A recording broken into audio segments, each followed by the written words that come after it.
بسم الله والصلاة والسلام على سيدنا محمد عليه أفضل الصلاة والسلام. فيديو اليوم هام جدا، ودي بركة شهر رمضان العظيم والمبارك. قرار تاريخي من الحكومة بزيادة 200 جنيه على بطاقات التموين لهذه الفئات. قبل ما ندخل في تفاصيل الخبر، يا ريت لو أول مرة حضرتك بتشوفني تعمل سبسكرايب وتفعل زر الجرس على الكل حتى يأتيك كل جديد من هذه القناة. مش بس كده، وتشير الفيديو علشان تدل على الخير اللي كفاعله، وتعمل لايك.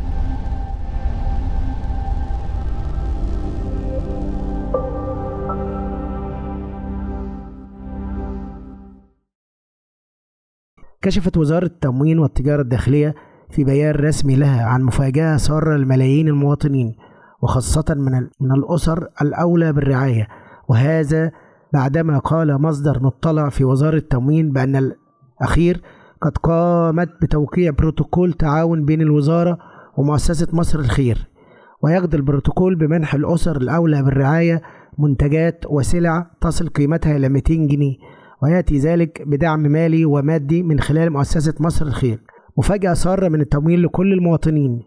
من المقرر أن تقوم وزارة التموين باستخدام الكشوف المرسلة من المؤسسة إلى الوزارة لتوزيع السلع على الأسر المستحقة والأولى بالرعاية، وسيتم إضافة مبلغ بقيمة 200 جنيه على بطاقات التموين للأسر المستهدفة خلال شهر إبريل، وذلك ضمن خطة المؤسسة لدعم الأسر الأولى بالرعاية خلال شهر رمضان المبارك. يعني الأسر الفقيرة اللي هي أقل دخلا بطاقتها هينضاف لها 200 جنيه هذا الشهر. وأكدت الوزارة أنه سيتم إضافة مبلغ قدره 200 جنيه دعم من مصر الخير، بالإضافة للدعم المقدر الأساسي على البطاقة التموينية التي يقدر أيضا ب 200 جنيه على الأربع أفراد، ليصل إجمالي الدعم إلى 400 جنيه خلال هذا الشهر.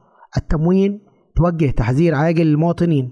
وعلى الجانب الآخر فقد نوهت الوزارة من خلال رسائل على بونات الخبز على الكثير من المستفيدين من الدعم بضرورة التوجه إلى مكتب التموين داخل النطاق الجغرافي أو المكتب التموين التابع له من أجل تحديث البيانات لتفادي وقف البطاقة قبل الموعد المحدد في شهر إبريل الحالي.